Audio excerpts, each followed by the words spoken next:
listen. Listen down into that sound. What is it? The current of air? Vibrating vocal cords? Your own eardrums? Something running in your head? It's all of these. But go still deeper. This sound is you vibrating. And who are you? Don't give me your name, address, and occupation. You know that's just a mask, a front, a big act. Who puts it on?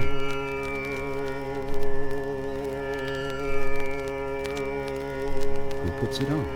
Your body? What an act that is. And who puts that on? Your father and mother? Did they put you on? Come off it. You know very well who you are, but you won't admit it. Deep in there in the middle of your heart, you know it. You've always been around, and always will be. And the you in you is the same as the you in me. You're not some sort of tourist just visiting in this world for a short time. You belong here, like the apple on the tree. And as the apple is the energy of the tree, you, yes, you are the energy of the world. You don't know who you are, do you? You can't really get at yourself, just as the fingertip can't touch itself and the teeth can't bite themselves. And that's because you, the far in you, is what we call Brahman, the self of the universe, the which than which there is no whicher, the heart and foundation of all that's going on. You think you're going to die someday? Yes, that's because every now and then you have to go off so that you can know you're on. You can't have an up without a down, or a back without a front, or a light day without a dark night. The whole thing is pulse.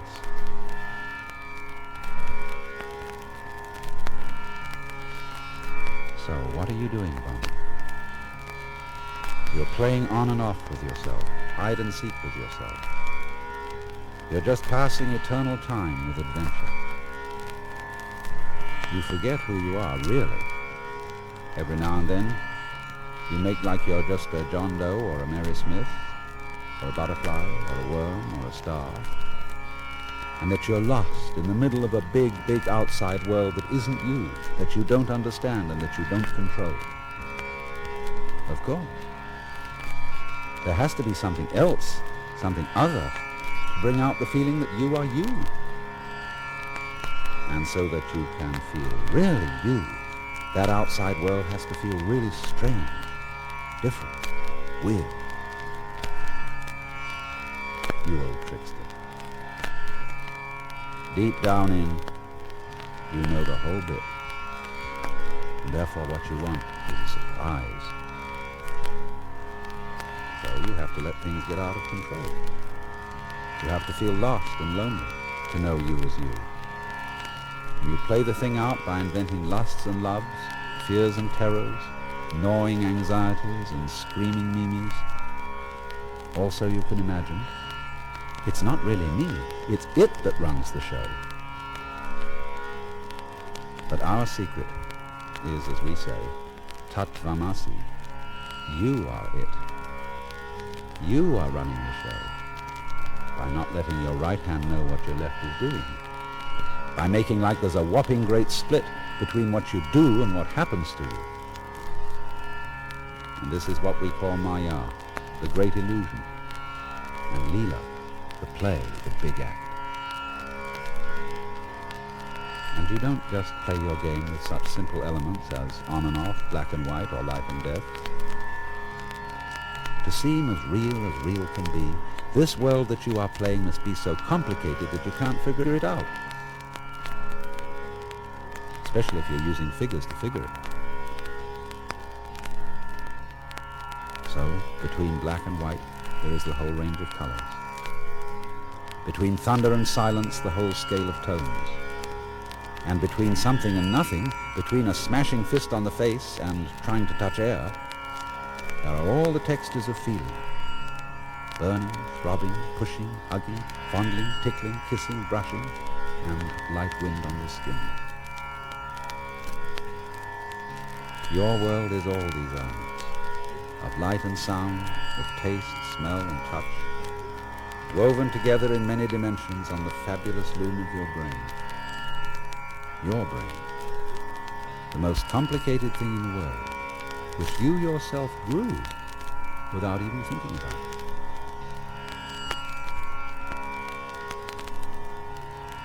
You have always been alone. For you, I, the self, is simply what there is and all that there is. All of us are raised from one center, tits on one sow, sounds on one flute. Forever and ever. But it doesn't get monotonous, boring, because we keep forgetting it. We keep the ons on by putting offs between them. How big is it? And how long is on? And how long off? Don't take these figures literally, for their purpose is just to give an idea of vastness. We say that man, human life, is a dance that lasts for 4,320,000 years. And of course there are all sorts of other dances going on at the same time with their own rhythms. Star dances, rock dances, fish dances, insect dances, plant dances, and strange animal scenes like crocodile dances, elephant dances. The human dance runs for 4,320,000 years, a span of time that we call a kalpa. Before it begins and after it ends, there is always another kalpa, or off period of rest, during which the self is simply the self, and doesn't pretend to be this me or that you. We call this rest period the pralaya. Peace, uninvolvement, pure bliss.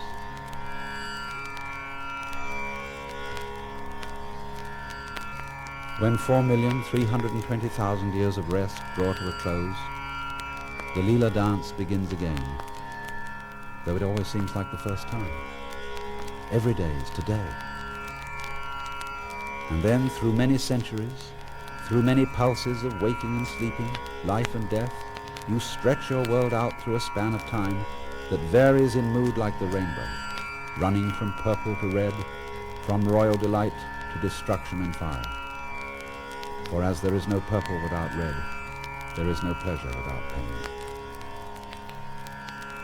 There are thus 4 great divisions of the kalpa. We call each one a yuga, and name them after the 4 throws in the Hindu game of dice. Krita, the perfect throw of 4. Treta, the slightly imperfect throw of 3. Dvapara, the throw of 2. And Kali, the worst throw of 1. And so the first period, the Krita Yuga, runs for 1,728,000 years, during which the whole world is as perfect as a fresh flower and as unblemished as the skin of a young girl. The second period, the Treta Yuga, is a little shorter. It runs for 1,296,000 years, during which a small element of evil and decay comes into life, and the tips of the petals are very slightly brown. The third period is the Dvapara Yuga, running for 864,000 years. The syllable Dva in Dvapara means 2, double or dual, so that in this age the powers of good and evil are equally balanced. The fourth period is Kali Yuga, running for only 432,000 years, in which the power of evil and destruction takes over. At the end, your eternal self takes the form of Shiva, the lord of renewal through death, blue-bodied and 10-armed with a necklace of skulls, but with one hand in the gesture called fear not, as a reminder that all this is in illusion and play. And then Shiva dances the Tandava dance, the dance of fire in which the material world is destroyed, and the self returns to the state of pralaya, of peace, uninvolvement, and pure bliss. All this goes on forever, through kalpa after kalpa after kalpa, and not only in this visible world that we call the universe. For this universe that we know is only a speck of dust in another universe, and all the specks of dust in this universe that we know contain minute universes without measure, boundless inward in the atom, boundless outward in the whole. However vast, however incomprehensible, however terrifying this entire display may seem to be, all of it is at root your own inmost self, the self which you cannot touch or see or pin down or control, because it's too close, too near, right in the middle of everything, because it's you.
Om.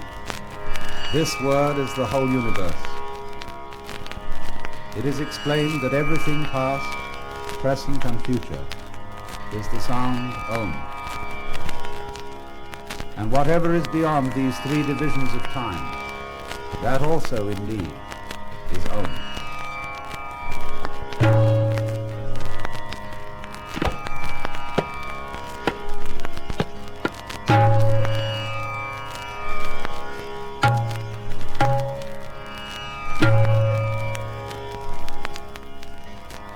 In the beginning, there was only the self, like a person alone. Looking around, it saw nothing other than itself. It first said, I am. And so there came the name I. Thus to this day, when one is asked, who is there? He replies, it is I, and then gives what other name he may have. The self was afraid, as one who is alone is afraid. But it thought, since there is nothing beside myself, of what am I afraid? Whereat the fear vanished. For what could it have feared? Fear can come only from something other.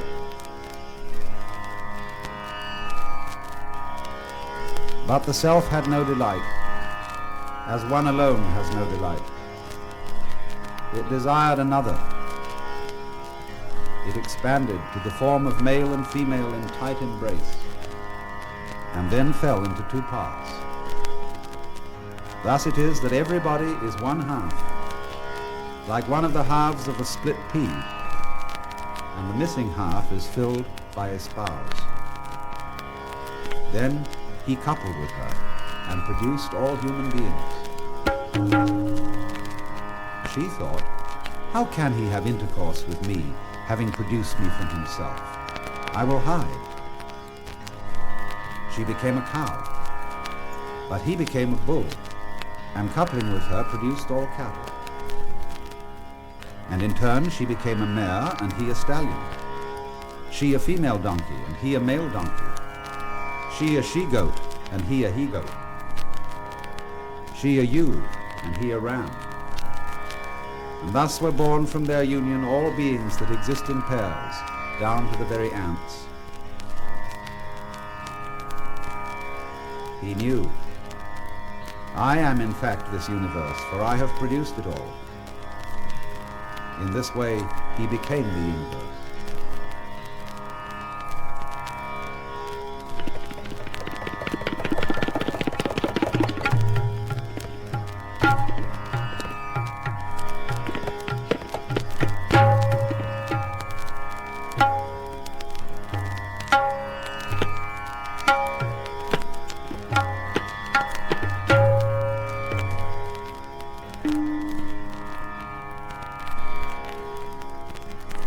By whose direction is the mind aware of objects? By whose command does life first move? By whose will is this speaking uttered? And what God empowers the eye and the ear? It is the hearing of the ear, the awareness of the mind, the very sound of speech, the life of the breath, and the sight of the eye. Therefore the wise, surrendering themselves, go beyond this world and are immortal. But it is beyond the reach of sight, speech, and thought, and we neither know nor understand how it can be taught. It is other than the known and beyond the unknown. Thus we have heard from the wise.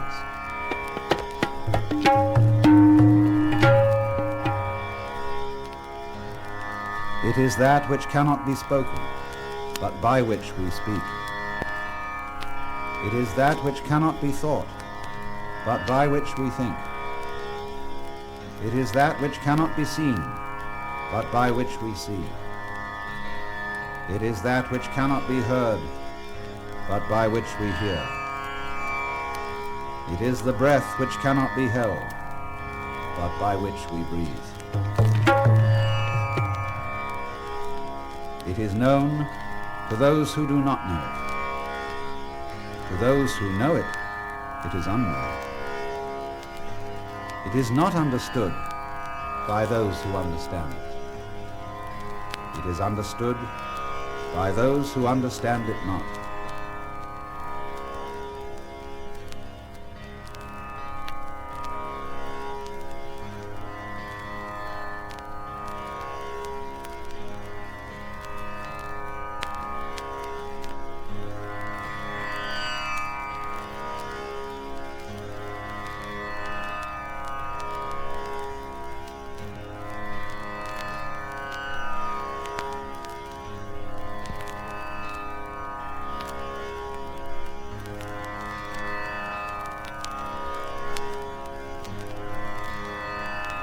There was never a time when I was not, nor you, nor these others.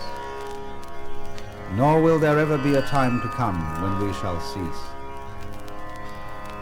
As one passes in this body, through childhood, youth, and old age, even so is the taking on of other bodies. This does not trouble the wise. Of the non-existent there is no coming to be. Of the existent there is no ceasing to be. That by which all this is pervaded cannot be destroyed.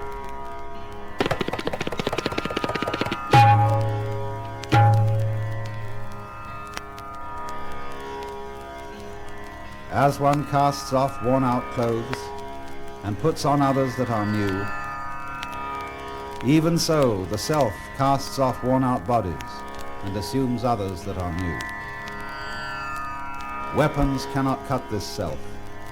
Fire cannot burn it. Water does not make it wet, nor the wind dry. It is eternal, all-pervading, changeless and unmoved. It is the same forever. It is said to be unmanifest, inconceivable, and without change. Knowing it thus, you should not grieve.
The knower, the central self, is not born and does not die. It is not produced from anything and produces nothing apart from itself. It is unborn, eternal, enduring, primordial. It is not slain when the body is slain.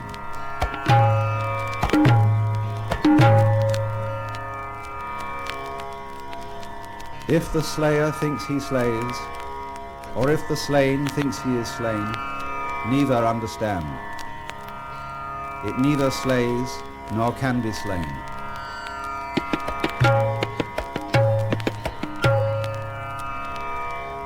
Smaller than the small, greater than the great, it is the self in the heart of all beings.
Bring here a fruit from that fig tree. Here it is, sir. Break it. Sir, it is broken. What do you see inside? There are, sir, these minute seeds. Break one of them. It is broken, sir. What do you see there? Sir, I see nothing at all. My son, that subtle essence which you do not see is the self of this whole universe. That is the real. That is the self. And you are it.